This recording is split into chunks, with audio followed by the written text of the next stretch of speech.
지난 시간에 사실 3장 15절 한 절을 가지고 하나님의 구원 계획의 시작이다라는 말씀을 드렸습니다.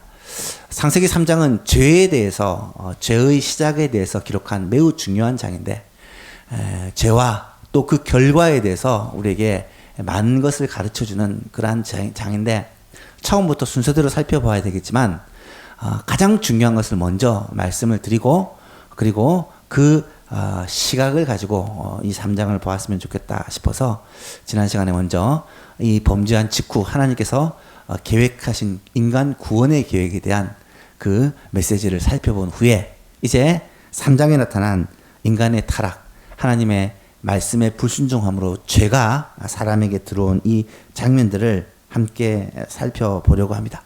오늘은 이 내용을 가지고 몇 가지를 우리 함께 알고 또 그것을 어떻게 우리의 삶에 적용할지를 고민해보는 그런 시간이 되었으면 좋겠습니다. 첫 번째로 죄란 무엇인가? 오늘 우리가 꼭 알아야 될 그러한 주제입니다. 제 동생이 의사라고 몇 번 말씀을 드린 것 같아요. 동생은 의사고 형은 목사입니다. 만나면 누가 누구를 더 부러워하겠습니까? 예, 동생이 형을 부러워하겠죠.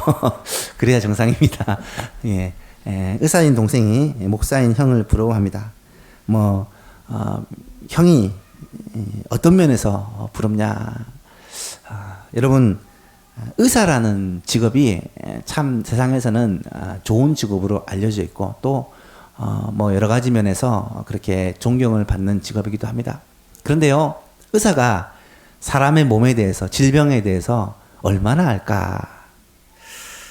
물론 우리보다는 조금 더 알겠지만 얼마나 알겠습니까? 여러분, 병이라는 것은 의술로서 고칠 수 있는 병도 있지만 못 고치는 병도 굉장히 많고요. 아직까지 그 원인도 발견하지 못한 그런 질병들이 수두룩합니다. 무슨 그런 바이러스가 많은지, 무슨 그런 독감이 많은지, 중동 독감이 지나가고 나면 또 무슨 돼지 열병이 지나가고 나면 아마 계속해서 질병들이 새롭게 생겨날 것이고 또 그것을 극복하기 위한 또 의학의 노력들이 계속될 것이고 하지만 그것을 또 피해가는 질병들이 또 계속해서 나타나게 되는 것을 우리는 알게 됩니다. 흔히 걸리는 감기조차도 감기 바이러스조차도 그것이 어떻게 생겨나고 어떻게 이 바이러스를 정복할 수 있는지 아직까지 정확하게 발견된 바가 없고요. 여러분이 병원 가서 먹는 약은 감기 바이러스를 죽이는 약이 아니라 감기의 증상을 완화시키는 약이라는 것은 아마 여러분 알고 계실 것입니다. 병원에 가면 몸이 어떻다 얘기를 하면 검사는 다 해요. 머리부터 발끝까지 검사를 해보지만 그 검사의 결과가 정확하게 이 증상을 집어내고 원인을 파악하는 경우는 참 드뭅니다. 오진은 왜 그렇게 많은지 엉뚱한 이야기를 하는 경우가 생각보다 많고요. 의사도 사람인지라 아니요. 사람의 한계죠. 사람의 몸을 하나님이 지으셨는데 사람이 그것을 완벽하게 알지를 못한다라는 것을 우리는 솔직히 알고 있습니다. 그런데요, 목사인 저는 사람이 왜 질병에 걸리고 왜 고통을 당하고 왜 죽음에 이르는지를 정확하게 압니다. 성경에서 그것을 말해주고 있기 때문이죠. 의사가 사람을 완벽하게 알 수 없지만 성경에 보면 사람이 질병에 걸리고 고통을 당하고 죽게 되는 이유를 죄 때문이다라고 아주 명확하게 말씀하고 있기 때문입니다. 사람에게 문제가 생기고 사람이 고통을 당하고 인류에 이 재앙이 오는 이유는 결국 죄 때문이요. 그 죄가 사람의 욕심을, 사람의 마음의 그 악을 통하여 고통과 저주가 이 땅에 임한다는 것이 성경에서 말씀하시는 인류의 운명이다라는 것을 우리는 잘 알고 있습니다. 의학은 대체로 애매합니다. 의학이요, 정확한 것 같지만 사실은 정확하게 말하지 않아요. 의사들이 절대로 딱 부러지게 얘기하지 않습니다. 애매하게 얘기합니다. 그럴 수도 있다. 그럴지도 모른다. 며칠 후에 다시 와보십시오. 항상 그렇게 얘기를 합니다. 그런데 성경은 모든 질병과 고통의 원인에 대해서 아주 명확하게 얘기를 합니다. 여러분, 의학은 굉장히 방대한 학문이고 또 계속해서 발전이 됩니다. 의학이 발전된다라는 말은 새로운 이론들이 계속해서 나온다는 말이고 새로운 질병들이 계속해서 나타나기 때문에 이것을 연구하고 극복하기 위한 방법들이 계속해서 개발된다는 말입니다. 암도, 에이즈도, 큰 병도 이미 해결 방법이 다 개발이 되었는데 경제적인 이유 때문에 그것을 숨기고 있다. 그런 얘기를 아마 들어보셨을 거예요. 그렇지 않습니다. 모든 질병이 완벽하게 정복될 수가 없습니다. 의학은 결코 완벽하지 못합니다. 의학이 계속해서 발전이 되는데 의학이 발전되면 문제는 뭐냐? 의사들은 계속해서 새로운 이론을 배워야 됩니다. 그래서 동생을 보니까 맨날 세미나를 다니고 서울에 자주 올라오더라고요. 세미나를 듣고 뭘 배워야 된다고. 그런데 성경은요, 계속해서 발전이 되는 것이 아니라 이 신구약 성경은 옛날부터 영혼까지 1.1획도 변함이 없습니다. 물론 번역은 조금씩 보완이 되지만 사실은 이 말씀은 영원토록 변함이 없는 게 하나님의 말씀이에요.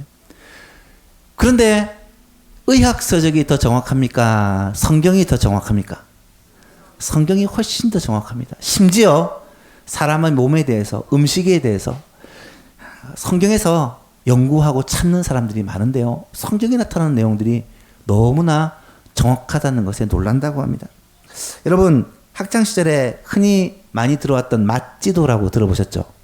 저는 늘 배웠던 기억이 납니다. 혀를 그려놓고 혀의 끝은 단맛, 가운데는 쓴맛, 안쪽은 짠맛, 양쪽은 신맛, 이런 식으로 혀에다가 맛 지도를 그려놓은 것이 우리 때도 배웠어요. 저도 배웠고 또 최근까지도 그런 잡지나 그런 책에 기록되어 있었다고 합니다.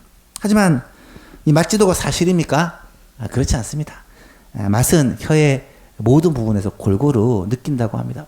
그런데 왜 이 맛지도가 그렇게 100년 가까이 모든 사람에 의해서 정설로 여겨져 왔느냐?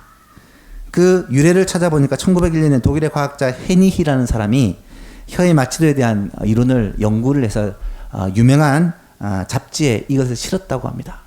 그런데 그 이론이 정확한지 정확하지 않은지 확인도 되지 않은 채 계속해서 사람들에게 인용이 되고 인용이 되다가 자연스럽게 정설로 굳어졌고 나중에야 이것이 엉터리다라는 게 밝혀지고 이제는 더 이상 맛지도를 그렇게 사람들이 믿지 않는다고 합니다. 의학은요, 지금도 아마 잘못된 이론들이 굉장히 많을 거예요. 우리 몰라도 우리가 믿고 있는 그런 이론들 가운데 잘못된 이론들이 굉장히 많아요. 하지만 성경은요, 틀린 곳이 한 군데도 없습니다. 여러분, 우리가 믿지 못하고 그것을 밝히지 못할 뿐이지 하나님의 말씀은 1.1획도 틀림이 없다라는 것을 우리는 분명히 압니다. 성경이 죄에 대해서 말씀하시는 것을 보면 죄의 문제가 우리에게 어떤 영향을 미치는지를 우리는 알 수 있다는 거예요. 죄가 무엇이냐? 오늘 성경에서 말씀하시는 죄는요, 인류 최초의 죄, 원죄. 이 죄는 모든 사람이 죄를 가지고 있는데 아담의 타락으로 인한 이후 모든 인류가 죄를 유전으로 죄를 물려받아 가지고 있다라고 말하고 있다는 거예요. 여러분, 원죄에 대해서 많은 사람들이 오해를 합니다. 원죄라고 하니까 아담의 하와의 죄 때문에 우리가 죄인이 되었고 오늘 우리에게까지 이 죄가 물려온다라고 생각을 합니다. 물론 틀린 말은 아니고 반쯤은 맞는 말이에요. 그런데 문제는 뭐냐면 우리가 하나님께 심판을 받고 멸망을 받는 이유는 아담과 하와가 지은 죄 때문에 그러는 것이 아니라 우리가 짓는 죄 때문에 하나님께 심판을 받는 거예요. 우리가 왜 죄를 짓느냐? 아담과 하와 이후로 타락한 인간은 이 죄성이라는 것이 사람들에게 흘러가기 때문에 우리는 죄를 짓지 않을 수 없는 사람으로 태어나게 되었다라는 거예요. 뭐 세상에서는 성선설, 성악설, 사람은 태어나면서부터 죄인이다, 아니다, 사람은 태어날 때는 백진대, 죄에 물들어서 죄인이 됐다, 그런 얘기를 하지만 성경은 뭐라고 말씀합니까? 모든 사람은 다 죄인이다. 태어나면서부터 죄를 지을 수밖에 없는 그런 인간으로 태어났다라고 말씀하고 있는 거예요. 여러분, 내가 죄를 짓기 때문에 죄인이 아니라 죄인이기 때문에 죄를 짓습니다. 이것은 제가 여러 번 말씀을 드렸던 것 같은데 여러분 꼭 기억해야 돼요. 내가 죄를 짓기 때문에 죄인이 아니라 죄인이기 때문에 죄를 짓는 거예요. 그렇다면 바꿔 말하면 내가 의를 행하기 때문에 의인이 아니라 의인이 되어야 의를 행할 수 있다는 말입니다. 이것은 작은 차이지만 굉장히 큰 차이입니다. 원죄로 인해 타락한 모든 인간들은 죄를 지을 수밖에 없는 사람이 되고 말았습니다. 죄는 가르쳐주지 않아도 자동적으로 짓게 됩니다. 여러분, 자녀를 키우시는 분은 아실 거예요. 어린 아이가 무슨 죄가 있냐? 그 순수하고 깨끗한 아이가. 그렇습니까? 그렇지 않습니다. 정말 악합니다. 어린 아이도. 아무것도 모르는 아주 어린 아이도 얼마나 악한지 몰라요. 이런 표현이 좀 어색할 수 있지만 마음이 안 들면 엄마의 젖꼭지를 꼭 물기도 하고, 마음이 안 들면 밤에 잠을 안 자고 생떼를 부리고 고함을 지릅니다. 감당이 안 돼요. 아이가 어떻게 이럴 수 있을까 싶지만 당연한 거예요. 어린 아이는 죄인으로 태어났기 때문입니다. 여러분, 아이가 악한 것, 어린이가 악한 것은 환경적인 영향을 받기도 하지만 그 전부터 죄인으로 태어났기 때문에 악한 거예요. 어린이뿐만 아니고 모든 사람이 다 똑같이 죄인이라는 것입니다. 어릴 때는 아무것도 몰라서 그렇게 악을 행하고 부모의 마음을 아프게 하지만 나이가 들고 철이 들면 괜찮아질까? 안 그런 걸 아시잖아요. 나이가 들수록 더 악해집니다. 더 교묘해집니다. 더 부모의 마음을 아프게 하고 때로는 부모를 좌절하고 절망하게 만드는 경우가 참 많습니다. 여러분, 우리 중에 누가 내가 악해지겠다 결심하고 악해지는 사람이 있습니까? 나는 부모님의 마음을 아프게 하고 눈물을 쏙 빼게 만드는 불효자가 되겠다, 그렇게 결심하고 악을 행하는 사람 없잖아요. 그런 마음이 전혀 없고 그냥 사는데 그런 죄가 자연스럽게 우리 가운데서 나타나게 된다는 거예요. 반대로 내가 바르게 살고 의롭게 살고 하나님 말씀대로 살리라고 결심을 해도 어느 순간 내 모습을 돌아보니까 하나님 앞에 너무나도 무너져 있는 모습을 발견하게 되고, 주일날 올 때마다 하나님 앞에 아버지 죄인입니다. 지난 일주일 동안 하나님을 떠나 우리의 욕심대로 죄대로 살았습니다. 그렇게 고백하고 기도하지 않습니까? 사람은요, 죄성을 타고났습니다. 성경에서 말하는 죄는 바로 이 원죄의 모습, 죄성을 타고난 인간에 대해서 너무 정확하게 말씀해주고 있어요. 한번 생각해 보십시오. 남의 불행이 나의 기쁨이지 않습니까? 불이 나거나 교통사고가 나면 왜 차가 막히는 줄 아십니까? 구경한다고 막힌대요. 얼굴 색깔 하나 안 변하고 거짓말을 어떻게 그렇게 잘하는지, 순간 열받으면 앞뒤 좌우를 가리지 않고 막무가내로 행동하는 경우가 얼마나 많습니까? 충동적인 범죄가 얼마나 많은지 몰라요. 계획적인 범죄가 얼마나 많은지 몰라요. 굉장히 이기적이고 자기밖에 모르는 것이 우리들의 모습이지 않습니까? 돈, 명예, 권력, 우리의 말초신경을 자극하는 모든 유혹에 왜 그리 약한지. 여러분, 인간이 죄인이라는 것이 우리들의 모습이요, 오늘 이 시대를 살아가는 바로 현대 사회의 모습이라는 거예요. 죄를 짓는 것은 누가 가르쳐주지도 않았는데 어떻게 그렇게 잘 배우는지. 어린 아이도요, 나쁜 것은 진짜 잘 배웁니다. 여러분, 인간이 죄인이라는 데서 출발을 해야 돼요. 나는 괜찮다, 다른 사람 때문에 물들었다, 우리 자식은 착한데 친구를 잘못 사겠다, 다 어리석은 생각입니다. 사람은 나면서부터 죄인이다, 처음부터 죄로 물든 자다라는 것이 성경이 말하는 바다라는 것입니다. 두 번째로, 사람은 누구나 죄인인데 사람이 죄를 짓게 되는 이유가 무엇인가? 이것을 아셔야 돼요.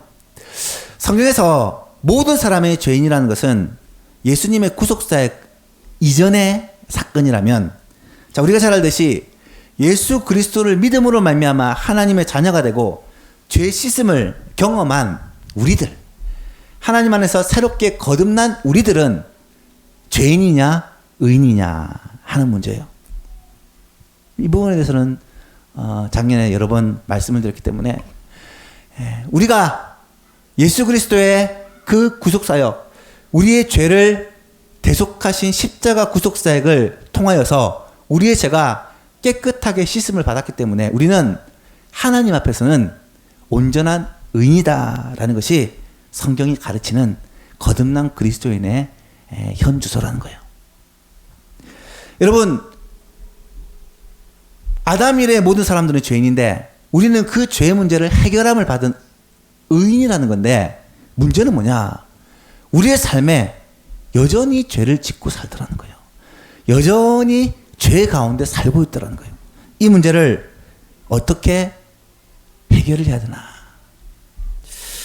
여러분,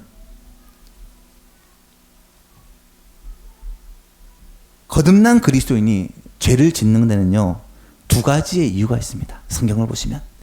첫 번째 이유가 뭐냐면 사탄이 우리를 유혹하기 때문입니다. 오늘 본문에 보십시오. 4절에 보니까 뱀이 여자에게 이르되 너희가 결코 죽지 아니하리라. 너희가 이것을 먹는 날에는 너희 눈이 밝아져 하나님과 같이 되어 선악을 알게 할 줄을 하나님이 아심이니라. 여러분, 이 말은 뱀이 한 게 아니라 누가 했댔어요? 지난주에 이 뱀을 사로잡고 있는 사탄이 지금 여자에게 한 말이에요. 여자에게 뭐라고 말하냐면 절대로 그거 먹는다고 죽지 않는다. 오히려 너희 눈이 밝아져서 하나님처럼 된다라고 이 여자를 유혹했다라는 거예요. 여러분, 이 말이 사실일까요? 거짓말일까요? 예, 여러분도 헷갈리죠? 실제로 이 여자가 하나님이 금하신 열매를 먹었는데 그 자리에서 죽지 않죠. 그리고 정말 자신이 벗었음을 깨닫게 되죠. 이 사단의 말이 사실인가 하고 혹하시는 분들이 계실 수 있는데 전혀 그렇지 않습니다. 사단의 이 말은 철저한 속임수입니다. 그냥 얼토당토하는 속임수가 아니고 혹할 만한 속임수예요. 오늘 우리들에게도 사탄은 끊임없이 이런 미혹을 하는 것을 보게 됩니다. 왜 말도 안 되는 이단에 빠지느냐? 그 얘기를 듣고 있으면요, 혹한다니까요. 그 얘기를 듣고 있으면 미혹을 받는다니까요. 왜냐? 사탄이 지금도 믿는 자들을 넘어뜨리기 위해서 활발하게 활동을 하고 있기 때문입니다. 사탄은 지금도 성도들을 계속해서 미혹합니다. 그럼 우리는 어떻게 해야 되느냐? 이 사탄을 어릴 때 보니까 때려잡고 밟아서 어떻게 가루로 만들어서 이런 찬양도 하고 했던 기억이 나는데, 어떻게 이 사탄을 이기고 물리칠 수 있느냐? 여러분, 사탄은요, 미혹하는 자예요. 유혹하는 자예요. 지금도 우리를 끊임없이 미혹합니다. 사탄을 보고 미혹하지 말라고 아무리 말려봤자 사탄은 계속해서 그렇게 할 거예요. 하나님께서 나중에 사탄을 다 잡아서 무적행에 집어넣을 때까지는 사탄은 그렇게 미혹합니다. 문제는 뭐냐? 우리가 그 미혹에 빠지지 않으면 된다는 거예요. 사탄은요, 원래 속이는 자고 원래 미혹하는 자예요. 하나님이 만들 때부터 그렇게 만들어 놓으셨어요. 물론 이 천사가 타락한 것이지만. 그러면 미혹을 하더라도 그 미혹에 빠지지 않으면 된다는 거예요. 여러분, 사탄은 계속해서 미혹을 하는데 그 미혹에 빠지는 것이 누구냐? 그게 바로 우리들이라는 거예요. 죄를 범하기 위해서는 사탄의 미혹만으로는 안 되고 반드시 우리의 욕심, 우리의 마음의 정욕이 함께 가야 죄가 되는 거예요. 본문 6절을 한번 보십시오. 6절을 보니까 여자가 그 나무를 본즉 사탄의 말을 듣고 정말 그 나무를 보니까 먹음직도 하고 보암직도 하고 지혜롭게 할 만큼 탐스럽기도 한 나무인지라. 여자가 그 열매를 따먹고 자기와 함께 있는 남편에게도 주매 그도 먹은지라. 사탄의 유혹에 이 여인이 넘어간 거예요. 하와가 넘어간 거예요. 여러분, 이때 하와는요, 타락한 인간이 아니에요. 하나님이 만드신 후에 타락 이전에 순수한 그런 영혼이었어요. 근데 이 사탄의 미혹에 넘어가잖아요. 오늘 우리들은 어쩌면 더 사탄의 미혹에 넘어가기 쉬운 그런 존재라는 거예요. 얼마나 우리 가운데 욕심이 가득 차 있는지 이 미혹 앞에 너무나도 쉽게 무너질 수 있는 자다라는 것입니다. 오늘 본문 한번 잘 보세요. 1절에 보니까 사탄이 뱀 안에 들어와서 여인에게 접근을 합니다. 뭐라고 접근을 하냐면 참으로 하나님이 이 동산 모든 나무의 실과를 먹지 말라더냐. 처음에는 말도 안 되는 얘기로 접근을 합니다. 아니다. 하와가 대답을 합니다. 다른 모든 실과는 다 먹을 수 있는데 동산 중앙에 있는 나무의 실과 저것만 먹지 말라고 하셨다. 라고 얘기하면서 여자가 덧붙이는 말이 있어요. 3절에 보니까 동산 중앙에 있는 나무 열매는 하나님의 말씀에 너희는 먹지도 말고 만지지도 말라. 너희가 죽을까 하노라 하셨다. 여러분, 위에 2장 17절에 보니까 선악을 알게 하는 나무의 열매는 먹지 말라. 내가 먹는 날에는 반드시 죽으리라. 라고 하나님은 말씀하셨는데 하와는 그 말씀을 교묘하게 바꿔서 하나님 말씀에 저 나무의 열매는 먹지도 말고 만지지도 말라. 죽을까 하노라. 이렇게 이 하와의 마음속에 흔들림이 있는 것을 사단이 본 거예요. 그래서 사단은 그 말을 듣는 즉시 뭐라고 하냐면 절대 죽지 않는다.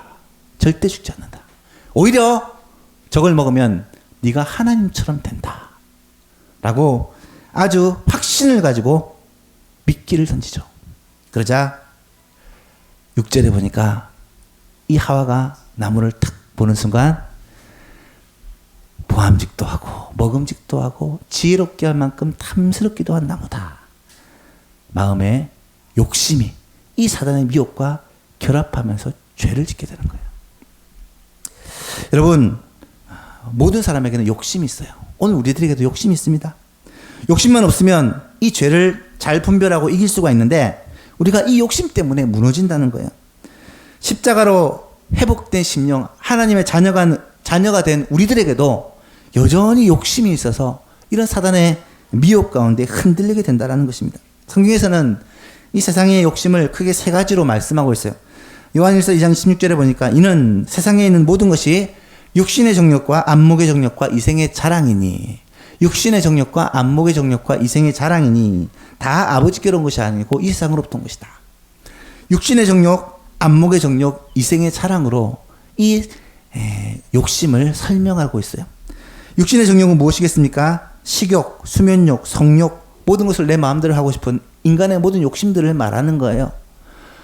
이 하와가 나무를 보니까 먹음직도 하고 맛있게 보이거든요. 육신의 정욕이죠. 안목의 정욕은 무엇입니까? 눈으로 봄으로 말미암아 생기는 정욕들이에요.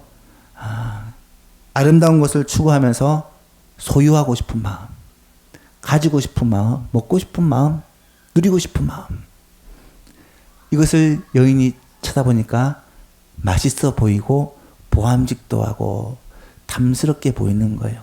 먹고 싶다, 갖고 싶다라는 마음을 갖게 된 것입니다. 그리고 이생의 자랑이라는 것은 명예욕, 인정욕, 다른 사람으로부터 내가 빛을 발하고 싶은 사람의 마음. 누구에게나 있잖아요. 내가 착한 사람, 좋은 사람, 대단한 사람으로 보이고 싶은 그런 마음. 특별히 남자들에게는 그런 마음들이 많이 있잖아요. 여러분, 이 하와가 그것을 보는 순간 정말 내가 저걸 먹으면 눈이 밝아져서 하나님처럼 되지 않겠나. 저걸 먹으면 내가 정말 지혜로워지지 않겠나. 지혜롭게 할 만큼 탐스럽게 보인 거예요. 이런 인간의 욕심이 사단의 미혹과 합쳐지니까 결국 이 하와가 죄를 범하는 그런 장면을 성경은 기록하고 있습니다. 여러분, 그런데 성경을 보면 모든 사람들이 죄에 굴복하고 넘어지느냐? 그렇지 않습니다. 죄에 굴복하고 넘어지는 사람도 있지만 그 죄를 극복하고 이기는 사람도 아주 많이 나타나고 있어요. 믿음의 사람 가운데 이런 욕심을 이기고 승리하는 사람들의 이야기들이 성경에는 많이 나타나고 있습니다. 노아가 그랬고요. 에녹이 그랬고요. 다윗이 그랬고요. 요셉이 그랬고요. 다니엘이 그랬고요. 예수님이 그러셨고요. 이 말은 오늘 우리도 하나님의 자녀가 된 거듭난 그리스도인 우리도 죄를 극복하며 이기며 살 수가 있다라는 말이에요. 마지막으로, 그러면 우리가 어떻게 죄를 극복하며 살 수 있을까? 오늘 여러분과 함께 생각해보고 적용할 말씀입니다.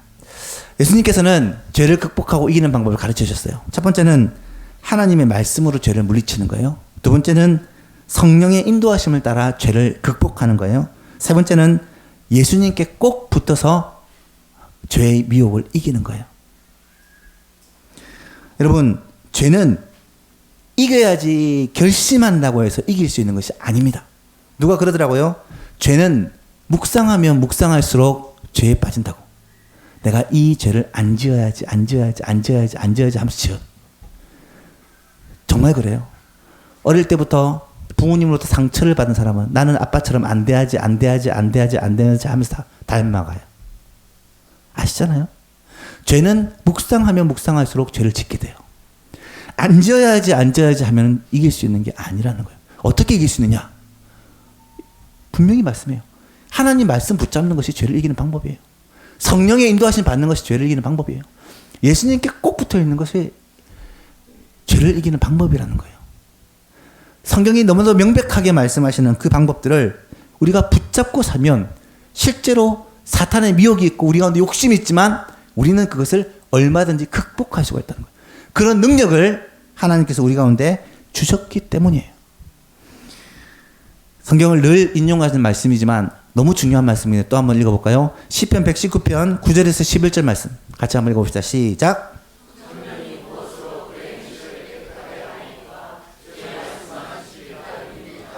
내가 전심으로 주를 찾았사오니 주의 계명에서 나를 떠나지 말게 하소서. 내가 주께 범죄하지 아니하려 하여 주의 말씀을 내 마음에 두었나이다. 아멘. 하나님 말씀을 떠나 살면서 죄를 이기겠다. 여러분 착각하지 마십시오. 매일매일 하나님의 말씀을 읽고 묵상하지 않으면서 내가 죄를 이기며 살겠다. 불가능합니다. 하나님이 그렇게 만들어 놓지 않으셨어요. 여러분 이 자리에 계신 사랑하는 성도님들은 매일매일 하나님의 말씀을 여러분의 양식으로 삼고 살기를 축복합니다. 그래야 죄를 이길 수 있어요. 특히 청년들, 학생들, 젊을수록 죄의 유혹이 더 세고 우리 욕심이 더 많거든요. 말씀은 주일날 함께 보는 성경으로 끝나고 그 다음에 내가 죄를 이겨야지, 말씀대로 살아야지. 불가능합니다. 매일매일 하나님의 말씀을 여러분의 동반자로 삼고 양식으로 삼고 살아가야 죄를 이길 수 있는 힘이 우리 가운데 생기는 것. 두 번째는 로마서 13장 14절 말씀 같이 읽어볼까요? 시작. 오직 주 예수 그리스도로 옷 입고 정욕을 위하여 육신의 일을 도모하지 말라. 성경에서는 예수님으로 옷 입으라는 표현을 자주 하세요. 예수 그리스도가 의의 옷인데 이 옷을 입은 자는 육신의 정욕을 이길 수 있다. 그리스도에게 붙어 있는 자, 우리가 포도나무 비유를 통해서 예수님께 붙어 있는 것이 무엇인지를 배웠어요. 결국 말씀과 기도예요. 말씀과 함께 기도를 통해 주님과 교제할 때 성령의 능력이 우리 가운데 나타나고 죄를 이길 수 있는 권능이 우리 가운데 역사하는 거예요. 갈라디아서 5장 16절과 24절 말씀 같이 읽어볼까요? 시작. 내가 이르노니 너희는 성령을 따라 행하라. 그리하면 육체의 욕심을 이루지 아니하리라. 그리스도 예수의 사람들은 육체와 함께 그 정욕과 탐심을 십자가에 못 박았느니라. 아멘. 여러분, 예수 그리스도의 사람들은 성령이 우리의 마음속에 주인 되십니다. 성령의 인도하심을 따라 살면요, 육신의 정욕을 이길 수 있어요.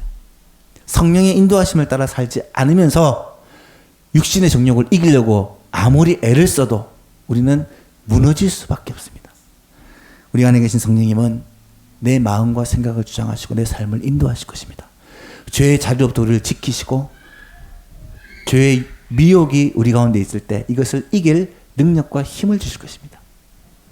마지막으로 에베소서 4장 22절 14절 말씀, 너무 중요한 말씀이죠. 같이 한번 읽어보겠습니다. 시작. 너희는 유혹의 욕심을 따라 썩어져가는 구습을 따르는 옛사람을 벗어버리고 오직 너희의 심령이 새롭게 되어 하나님을 따라 의와 진리의 거룩함으로 지으심을 입은 새 사람을 입으라. 아멘. 여러분, 과거에 구습을 쫓는 옛사람을 벗어버리고 새 사람을 입는 것은 사실은 이례적인 사건이에요. 하지만 이 헬라어 동사를 잘 보시면 가운데 있는 23절은 너희의 심령이 새롭게 되어, 이 말은 현재 동사를 사용해요. 여러분, 현재 동사라는 것은요, 헬라어에서 계속적 반복적인 의미를 가져요. 우리가 계속적으로 해야 되는 일이라는 거예요. 옛사람은 죽었어요. 그리스도 안에서 새롭게 되었어요. 이것은 일어난 일입니다. 하지만 계속적으로 우리 안에서 심령이 새롭게 되는 역사가 일어나야 된다는 거예요. 우리가 주일마다 나와서 하나님을 예배하고 주일마다 나와서 하나님의 말씀을 듣고 주일마다 하나님 앞에 기도하는 이유, 매일매일 말씀을 펴놓고 하나님과 말씀으로 교제하고 기도하며 주님께 붙어 있으려고 몸부림치는 이유가 무엇이겠어요? 우리의 심령이 미혹 가운데 승리하고 우리의 옛사람을 죽이고 성령의 지배를 받기 위한 몸부림들이라는 거예요. 사랑하는 성도 여러분, 죄를 이기며 사는 저와 여러분 되시기를 축복합니다. 죄에게 끌려다니는 삶을 살지 않기를 간절히 소원합니다. 죄에게 끌려다니는 삶을 반복해서 살다 보면 나중에는 무감각해져요. 감각이 없어져요. 그리고 포기를 합니다. 내려놓습니다. 그냥 죄 가운데 살아갑니다. 하나님의 자녀된 거듭난 하나님의 백성이 죄 가운데 비참하게 살다가 구원은 받겠죠. 마지막에 얻어맞아서라도. 하지만 이 땅에서 하나님께서 우리에게 맡긴 사명은 하나도 이루지 못하고, 하나님께서 이 땅 가운데서 우리를 통하여 이루시기를 원하는 그 축복을 하나도 받지 못하고 누리지 못하고 비참하게 살다가 겨우겨우 구원받는 그런 비참한 삶이 되지 않으시기를 축복합니다. 죄를 극복하고 승리할 수 있는 비결을 주셨는데 우리가 날마다 그 능력을 가지고 죄를 이기고 승리하고 극복하고 하나님께 영광 돌리며 살아가는 모든 성도님 되시기를 축복 간절히 소원합니다. 말씀을 맺습니다. 죄와 그 결과에 대해서 오늘부터 아마 몇 시간에 걸쳐서 말씀을 드릴 거예요. 죄 문제가 간단한 문제가 아니기 때문에. 오늘 본문은 인류에게 첫 번째 죄, 원죄가 들어오는 그 과정을 설명하고 있습니다. 원죄라는 것은 죄성을 말해요. 죄성이 우리에게 있다는 거예요. 내 안에 죄성이 있다는 것을 인정하셔야 돼요. 우리 안에 죄성이 있다는 것을 인정하셔야 돼요. 그리스도를 믿음으로 말미암아 이 죄 문제가 완전히 해결됐습니다. 변화가 되었습니다. 그럼에도 불구하고 여전히 사탄의 유혹은 계속됩니다. 그리고 우리 가운데 욕심은 계속해서 우리를 미혹합니다. 어떻게 이 죄를 극복하며 이길 수 있을까요? 세 가지를 말씀드렸습니다. 말씀 붙들고 사시기를 축복합니다. 예수님 붙들고 기도하며 살기를 축복합니다. 그리고 성령의 인도하심을 받기를 축복합니다. 여러분, 이것은 놓치면 어느 누구도 죄를 이기며 살 수가 없어요. 천성적으로 착한 사람, 천성적으로 죄 짓지 않는 사람은 성경에서 있을 수가 없다고 말해요. 모든 사람이 죄인이거든요. 말씀, 기도, 성령의 인도하심, 날마다 붙들고 이 죄를 이기며 승리하며 살아가는 모든 예수만교회 성도님 되시기를 주 예수 그리스도의 이름으로 축복합니다.